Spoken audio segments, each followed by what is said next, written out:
What's going on, people? It's your boy KelechIwuaba back with another episode of the Rambling Mind Podcast.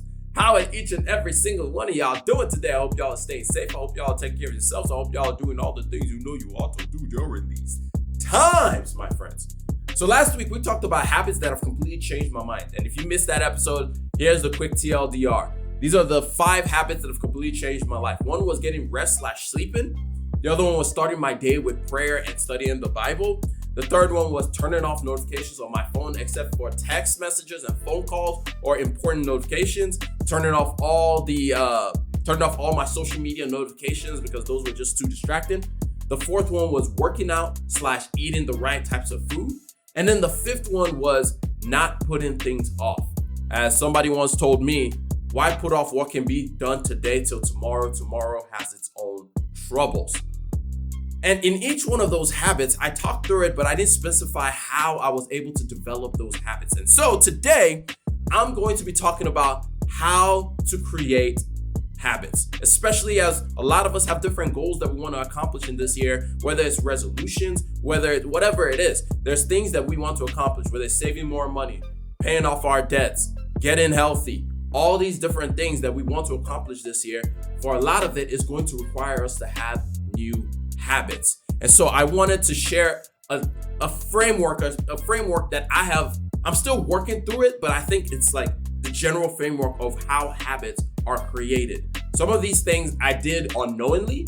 Some of these things I didn't even realize I was doing. I just kind of naturally gravitated to it because that was the solution. And I've been studying, there was a book I read called The Tiny Habits. There's another book, Atomic Habits by James Clear. It's a really popular book. I haven't read that one yet, but I think generally from when I've heard James Clear give interviews, some of the things he talked about in that book was something that I was implementing in my life without even realizing that I had implemented those things. So this is going to be we're kind of doing an experiment together. I'm going to share these ideas of how to form new habits. And I'm going to need y'all to test it out for yourself as well, because I may just be an anomaly. It's like one person can just do something because they're special. But if more people can do the exact same thing and they're getting the exact same result or better results, then it means that this thing actually works. So you guys listening and you guys watching on YouTube and everything, let me know. Let me know if this ends up working for you. Of course, we have to give it the entire year if you put this into practice to see, did you get the results or were you moving in the right direction that you wanted to be moving in when it came to these habits? So there are 3 main things or 3 main ingredients or 3 main parts that go into forming new habits. And those 3 parts, I believe, is 1, motivation, 2, discipline, and then 3, environment. Motivation, discipline, environment. Motivation, discipline, and environment. And so we'll just start right here with the first one. The first one is motivation. Motivation is your why. Motivation is the reason that you want to get started with that thing. So as you guys know, one of my favorite books is Start With Why by Simon Sinek. I love him as a speaker. I love just the way he presents information. And one of the things he always talks about is starting with why. The way you get to where you want to get to is thinking about, why do I want to get to this location? What is the reason that I am starting this thing? And usually if we understand the reason we are starting something, if we understand or if we can give a reason for it, it becomes a bit more powerful for us to stay on that journey. And usually we get motivated when we understand what our why is. Motivation, when we are listening to speakers, when we go somewhere, we see somebody being able to accomplish something that we want to accomplish as well, it motivates us. It becomes a why. It is so important when we get motivated, we write it down. We write it down. You write down why exactly you want to accomplish this thing, because then you can return to it. For example, if you want to lose weight, it's different if somebody's like, I just kind of want to lose weight. I just feel like I'm a little bit bigger and I just want to lose weight. That's one person. Another person can go to the doctor, can be in the doctor's office, sitting down with a doctor, and the doctor looks at him dead in his face and says, if you don't lose weight, your heart cannot handle what is happening with your body. That's a different thing. That's all of a sudden your why changes to, okay, yeah, I just kind of want to lose weight because I just want to look a little cuter. Or not even, no, because I just think I need to lose weight. That's one person. The other person is, If I don't lose weight, will I be here for my family? If I don't lose weight, I won't be able to provide for my family. If I don't lose, like all of a sudden, it's two completely different perspectives. The why of one person will more than likely charge them up and get them going and say, yo, what do I need to do? What do I need to do right now? And so they'll build in new habits, but it started off with the why. The same way when it comes to our money. It's one thing for a lot of us, we have to hit rock bottom before we begin to make changes, right? That's how we are. So for one person, it's like, oh, I probably should save some money. But you know what? Life is still going on. I don't really have much problems right now. I'm not in threat of getting laid off or anything. I don't have too many negative emergencies or anything like that. So it's like, it's whatever. I should do it, but it's whatever. Versus somebody who hits rock bottom. And by rock bottom, I mean they're heavy in debt. There's a threat of them being fired at work.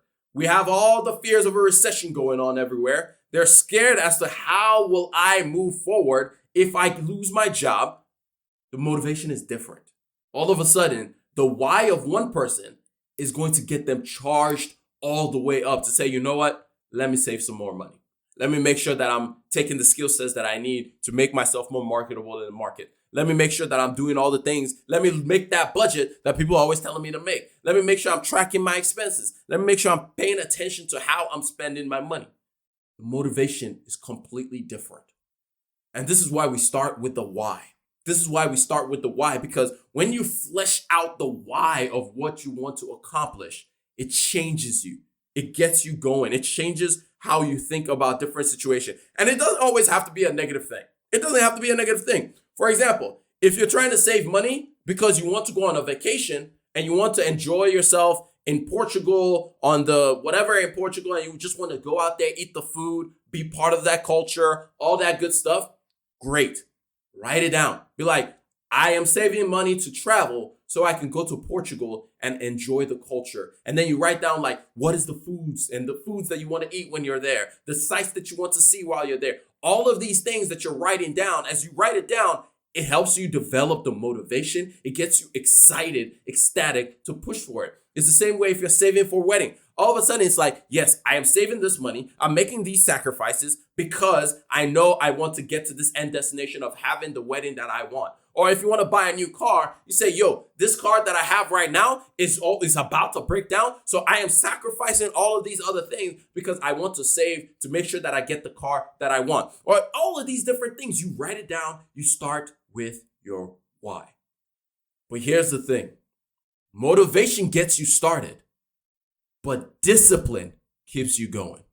Motivation gets you started, but discipline keeps you going. You see, the problem for most of us is not the motivation piece. We regularly get motivated. We listen to Tony Robbins. We watch YouTube. We see these little clips on Instagram, motivational, inspirational people. EA, we listen to EA, the poet guy. We listen to so many different people and we get all excited, right? Like we get excited listening to all of these dudes. They motivate us. They charge us up. We feel like, yes, I can do this. I can do this. The problem is your motivation will not keep you going. Motivation is like taking a hit of, it's like getting a sugar rush. It's like getting a sugar high or drinking caffeine. It will boost you. You will get excited for a little bit, but you always come back down to the regular day. You always come back down to everything. Life will come back to normal. There will be the distractions. There will be all the things that will be pressing on you, pulling on you from the left, from the right, from the front, from the back, everything. Real life will still come back to you. And then this is where discipline comes into place. And by discipline, I mean consistency. Consistency. Yo, if I'm working out or if I'm trying to get healthy, it doesn't come about by me going to the gym a little bit here, a little bit there. Maybe I'll go next week. Maybe I went yesterday. No. It doesn't come like that. To be healthy, it's something you have to do every day. Like every day you have to do it. Or at least, maybe not even every day. You have to do it on a consistent basis of what you set. So if you say to yourself, I'm going to be in the gym at least 3 days a week. You go in the gym at least 3 days a week. If you say to yourself, I'm going to stop eating these food items, you stop eating those food items. You determine for yourself What are the things that I need in order to get to my destination? Discipline is the way you reach your goal. Motivation just gets you started. It's good to have that why because it's good to have that thing that reminds you of why you're doing what you're doing. But discipline and consistency is what's going to get you to the end destination. For example, when it comes to investing, most people believe when it comes to investing, I just need to find the magical investment that will 100x and then boom, I'm going to be rich. But in reality, for most people, investing is not about the one-time investment you make. It's about the consistent investment you make month over month, year over year, quarter over quarter, week over week. And then you consistently put money to it. You consistently put money into your Roth IRA. You consistently put money into your 401k. You consistently put money into the index funds that you own. You just consistently do all of these things. That's how you become wealthy. You stay away consistently from bad debts. You stay away from glorified things that we see on Twitter where they're like, yo, you need to buy NFTs. You need to buy this. You need to buy that. No. Like, there's a lot of people that lost a whole lot of money over the last 2 years because they jumped into crypto, jumped into NFTs, jumped into SPACs, jumped into commodities, jumped into so many different things. Why? They were not disciplined. They were not disciplined. Discipline is what will keep you going. Consistency and discipline is what will get you to your end destination. Building in the discipline into your life to say, I don't feel like doing it today, but because I know where I'm trying to get to, I gotta get there. Discipline is key. I was reading Proverbs and over and over and over and over again, Proverbs talks about the disciplined man is a wise man, the one who learns to say no, the one who understands what he should be doing and what he shouldn't be doing. Discipline. Being disciplined is key to getting to your end destination. Discipline is how you're able to reach your goals. It's not just by you getting motivated, getting excited, celebrating with your friends, and then boom, you get there. No, it is the discipline to learn when to say no, when to say yes, how to say no, how to say yes, and putting all these things together. But then the last piece of this is one that doesn't get talked about nearly enough. You see, discipline is good, but we don't always have the willpower. We don't always have the willpower. Willpower is not enough to get you to your goals. And a lot of us rely on our willpower far too often. Far too often. We rely on our ability to tell ourselves no. We rely on our ability to just like, yes, I can do this. I can brace myself for this. I can handle it. And this is where the third point comes in. The environment you create will determine your outcome. The environment you create will determine your outcome. There's always this debate of nature versus nurture, like how are children going to grow up? Is it just their nature that they come out with? Or is it the way that they get nurtured, the environment they get nurtured in? I think it's both. I believe it's both. The nature you have is the nature you have, whatever. But the environment you're in can either enable you to put certain negative things down, or it highlights those negative things. Let's just do a story time a little bit. Let's say it's Friday night. Your friends ask you, hey man, we about to hit up the club tonight. And it's like 5 o'clock. You're about to go to the gym. And you're like, should I go? I should probably go to the gym. But you know what? I want to have fun. So what do? We go out with our friends. Then we go out, we stay out super late. Saturday morning, we wake up all groggy like, we're like, and our friends hit up us again like, yo, brunch time, let's go. You go out to brunch the next day. You're all groggy. You guys stay out. You watch the games, all of this stuff. By the time you get home, it's super late. Sunday morning, you got to get ready for church. Maybe you go to church, or actually maybe you don't even go to church because you were out late. You wake up, you're lazy you're tired, you're exhausted. Somebody hits you up. Yo, man, you want to hit up this party real quick? You go to a party. You do all of this stuff. You think on Monday morning, when you wake up, are you going to have the energy to say, oh, yes, I'm going to the gym? After all the excitement you've had throughout the weekend? Do you really think that on Monday, when you go to work, after a full day of work, you're going to be like, yeah, I'm going to the gym? No, you're not. You're tired. You've been out all weekend. You've been doing all the things. You're not going to want, the last thing in your mind is going to be like, oh yeah, let me go to the gym. So guess what we usually do? After all of that happened, we go to work, we come home, we turn on Netflix, and we sit on the couch. We sit on the couch. And so it just spirals from there. It just spirals from there. Because we rely on our willpower way too much. Our willpower is not how you get to your goal. You build systems. You build an environment that will enable you reach for your goal. You have to remove those things that can possibly cause you to fail, because no matter how strong your willpower is, there will be days where you don't feel like doing it. There will be days where you don't want to do it. For example, if you go back to the example of going to work out, there are days I don't want to go in the gym, but the thing that enables me to be able to go to the gym is the fact that I don't see my foot in the house. Like right after work, I literally get to my car, put on my workout shoes, and drive straight to the gym. I don't come home. Because I know I don't have the willpower of walking in my house, looking around everything and being like, I'm now going to go to the gym. No, I'm gonna be like, it feels so good to be home. I'm comfortable. And then I'm going to stay there. So do not rely on your willpower to be the thing that you think will enable you get to the destination that you want to. Create the environment. I talked about it last time of using social media to your environment. If there's something you want to accomplish, curate your social media feed to show it up all the time. Search in your social media search box, finance, if you're trying to get better with your money. So you're always getting tips about finances. Start following pages that actually enable you to be better with your finances, rather than following cool pages that show you the next hot spot in Atlanta, the next what. Like when you follow those pages, don't be surprised when you always look in your bank account and it's on E. Why is it on E? Because you see it all the time. And guess what? When we see something, we want it. We want it. We want to be a part of it. I'm always shocked when people are like, I don't understand. I be doing all this stuff, but I just be spending all my money. I'm like, let me see your Instagram feed. Let me just see what you be looking at. Oh, the next restaurant, the next top bar to eat at, the next this, the next best clothes, the next that. Like, if that is what's in your feed, that is what you're going to do. It's not surprising. It's not rocket science. What you feed on is what is going to be, is what's going to come out. What we're feeding on, what we're eating is how we're going to be. If all the time when we're on social media, we are feeding on how to spend our money, don't be surprised when you're always broke. It's very connected.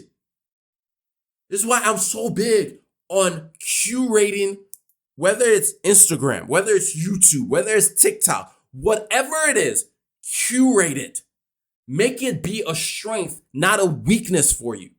Make it help you develop better habits, not be more weak. When it comes to your home should be your sanctuary to enable you reach your goals. It should be a sanctuary. You should have areas in your home that is a safe space. For me, I've said it before, in my house, I don't have snacks. I don't have random snacks. A lot of what I have is fruits because I know myself. I have a very sweet tooth. I love sweets. I love sweets so much.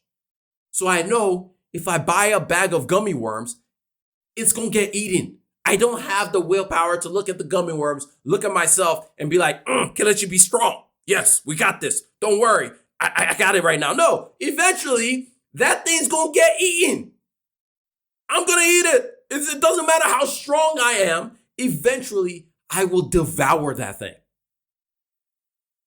It's the same way when it comes to our finances and everything else in our lives. If you're trying to build a habit, create the environment for that habit to become part of your life. If you want to be waking up early, you have to sacrifice and go to sleep early.